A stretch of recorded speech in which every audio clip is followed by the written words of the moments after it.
ये देखिए, ये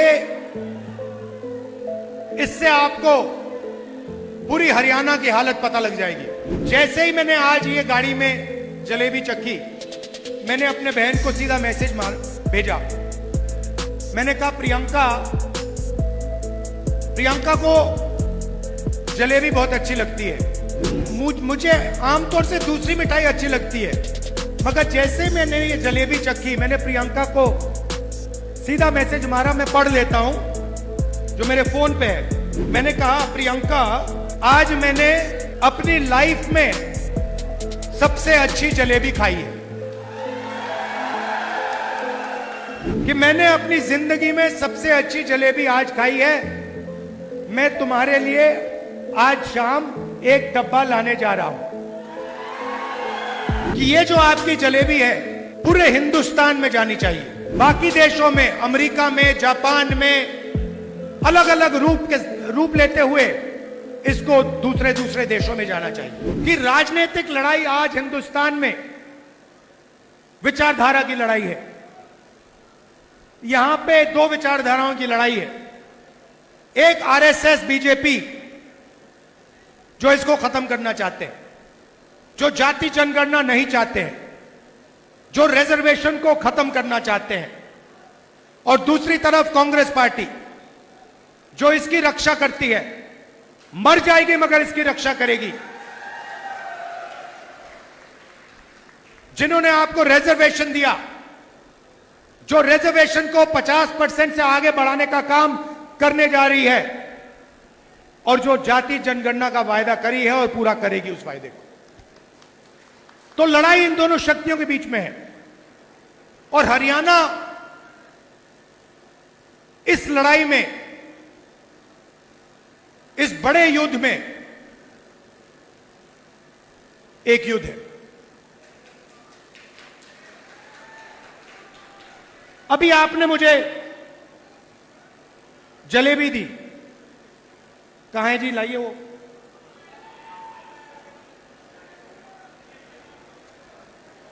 नहीं, वो डब्बा दो, डब्बा दो।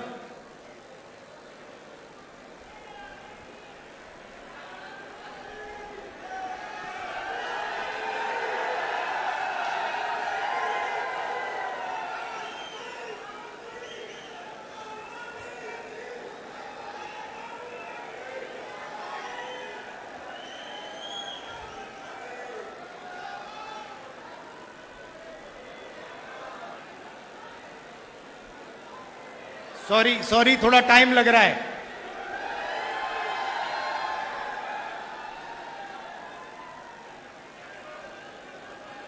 ये देखिए, ये इससे आपको पूरी हरियाणा की हालत पता लग जाएगी। सबसे पहले, जैसे ही मैंने आज ये गाड़ी में जलेबी चखी, मैंने अपने बहन को सीधा मैसेज भेजा। मैंने कहा, प्रियंका को जलेबी बहुत अच्छी लगती है। मुझे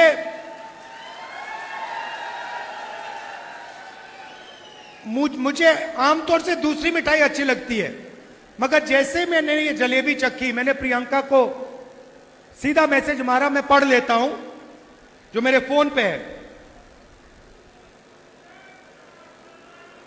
मैंने कहा, प्रियंका, आज मैंने अपनी लाइफ में सबसे अच्छी जलेबी खाई है। लिखा है यहां पे कि मैंने अपनी जिंदगी में सबसे अच्छी जलेबी आज खाई है। मैं तुम्हारे लिए आज शाम एक डब्बा लाने जा रहा हूं। अब इसमें हरियाणा के एक व्यक्ति का खून पसीना है। पूरा कॉन्सेप्ट उन्होंने बनाया, सालों से ये काम कर रहे हैं। होना क्या चाहिए, जैसे मैंने आज दीपेंद्र से गाड़ी में कहा, पुनिया जी से गाड़ी में कहा, होना क्या चाहिए कि ये जो आपकी जलेबी है पूरे हिंदुस्तान में जानी चाहिए। और उसके बाद बाकी देशों में, अमेरिका में, जापान में अलग अलग रूप लेते हुए इसको दूसरे दूसरे देशों में जाना चाहिए। आज इनकी दुकान में कितने लोग काम करते हैं? इनकी दुकान में कितने लोग काम करते हों? मान लो इनकी दुकान में आज 100 लोग काम करते हैं, तो अगर इनकी जलेबी बाकी हिंदुस्तान में जाएगी, बाकी दुनिया में जाएगी, तो शायद उनकी फैक्ट्री में एक दिन 10,000, 20,000, 30,000, 50,000 लोग काम कर सके।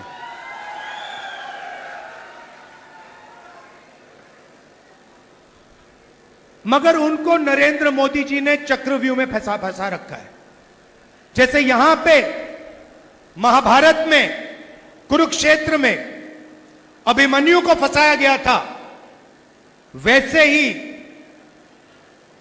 इन्हीं को, मथुराम जी को चक्रव्यूह में फंसाया गया है।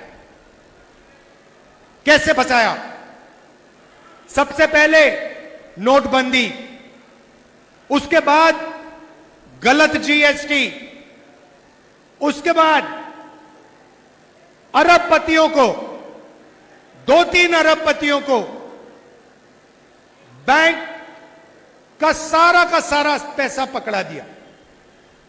अगर आप इनसे जाके पूछेंगे कि भैया बैंक से आप पैसा मांग सकते हो, लोन ले सकते हो, और मशहूर आदमी है, अगर आप इनसे पूछोगे ये कहेंगे नहीं भैया, बैंक हमें कर्जा नहीं देगा। बैंक तो हिंदुस्तान में आज अदानी और अंबानी को ही पैसा दे सकता है।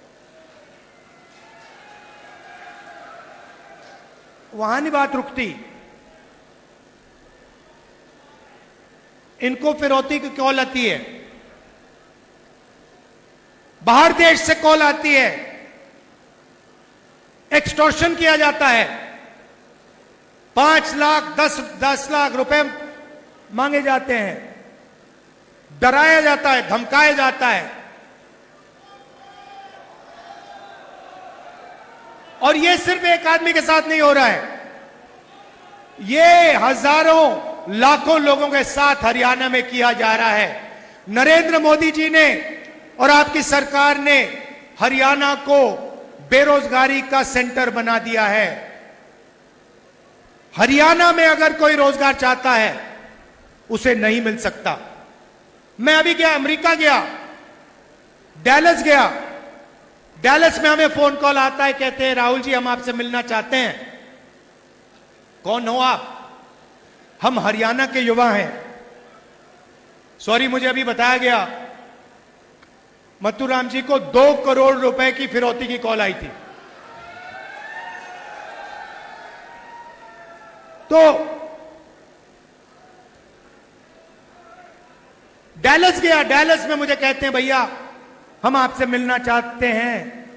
आप कौन हो? हम हरियाणा के युवा हैं। डैलस में क्या कर रहे हो? हरियाणा से हम भाग के गए हैं। क्यों गए? हरियाणा में रोजगार नहीं है, हरियाणा में महंगाई है, हरियाणा में हम अपना सपना पूरा नहीं कर सकते, इसीलिए हम अमेरिका गए। कैसे गए? खेत बेचकर, 50 लाख रुपए देकर, कर्जा लेकर गए। कहां से गए? दिल्ली से इस्तांबुल, इस्तांबुल से कजाकिस्तान, कजाकिस्तान से साउथ अमेरिका, साउथ अमेरिका से सूरीनाम, सूरीनाम से पनामा, पनामा के जंगलों से निकलकर हम अमेरिका गए। अभी तक हमें नहीं मालूम कि हमें वापस भेजा जाएगा या नहीं। क्यों गए? करने को कुछ नहीं है। किस रेट पे आपने कर्जा लिया? 2 रुपए प्रति महीना। मैंने उनसे पूछा भाई बताओ, 30 लाख रुपए आपने दे दिए, 50 लाख रुपए आपने दे दिए अमेरिका जाने के लिए, हरियाणा में आपने छोटा सा बिजनेस क्यों नहीं खोला? हरियाणा में आपने दुकान क्यों नहीं खोली? हरियाणा में आपने छोटी फैक्ट्री क्यों नहीं खोली? उन्होंने मुझे कहा राहुल जी, हरियाणा में छोटी फैक्ट्री, छोटा बिजनेस सफल हो ही नहीं सकता, इसलिए हम अमेरिका गए हैं। उसके बाद कहते हैं राहुल जी एक काम कीजिए हमारे लिए। मैंने कहा क्या? कहते हैं राहुल जी हम अपने परिवार से नहीं मिल सकते। 10 साल के लिए हम अमेरिका में फंसे हैं। अगर हमारे पिता की मृत्यु होती है, माता जी की मृत्यु होती है, हम अंतिम संस्कार तक नहीं करवा सकते। हमें वीडियो फोन पर अपने पिता माता का अंतिम संस्कार करना पड़ता है। सच्चाई है। यह हालत है हरियाणा की। राहुल जी, आप जाइए, हमारे परिवारों से मिलिए और उन्हें कहिए कि हम ठीक हैं। मैंने कहा, भैया आप वीडियो कॉल पे तो बात करते हो, मेरे जाने की क्या जरूरत है? कहते नहीं राहुल जी, वो हमारी बात मानते नहीं हैं, वो सोचते हैं कि हम झूठ बोल रहे हैं। आप जाके उन्हें बताइए कि हम ठीक हैं, हम अकेले हैं, सपना पूरा करने के लिए आए हैं, मगर ठीक है। मैं वापस गया, सुबह सुबह करनाल गया, 20-25 परिवारों से मिला। अजीब सी बात है, वीडियो कॉल पर, कंप्यूटर पर, एक तरफ अमेरिका में हरियाणा के युवा, हरियाणा के भविष्य अमेरिका में बैठे हैं क्योंकि उनको हरियाणा में रोजगार नहीं मिल सकता। दूसरी तरफ उनके परिवार। बातचीत चल रही थी, मैं सवाल पूछ रहा था। एक मां मुझे बता रही थी कि उसके बेटे को हर रोज अमेरिका में कोई आके पीटता है, एक्सीडेंट हो गया उसका, पेट की सर्जरी हुई, चल नहीं पाता है, खा नहीं पाता है, वो उसको देख नहीं पाई, मिल नहीं सकती उससे। और जब ये बातचीत कर रहे हैं, एकदम से एक चीख उठती है, चिल्लाता हुआ बच्चा भागता है कंप्यूटर के पास, कंप्यूटर को ऐसे पकड़ता है, चिल्लाता है, पापा पापा पापा वापस आओ, वापस आओ पापा, वापस आओ। पापा देखते हैं उसको, मुस्कुराते हैं। रोना चाहता है क्योंकि वो अपने बच्चे को 10 साल के लिए नहीं देखेगा। मगर हरियाणा के लोगों के जैसे, कांग्रेस के हमारे जो कार्यकर्ता है वैसे, दिल के अंदर दर्द है मगर चेहरे पे आंसू नहीं दिखेंगे, चेहरे पे मुस्कान नहीं दिखेगी।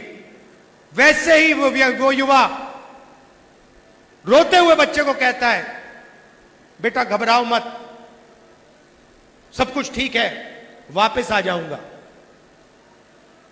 अपने बच्चे से उसको झूठ बोलना पड़ता है, वापस नहीं आएगा, 10 साल के लिए वापस नहीं आ सकता है।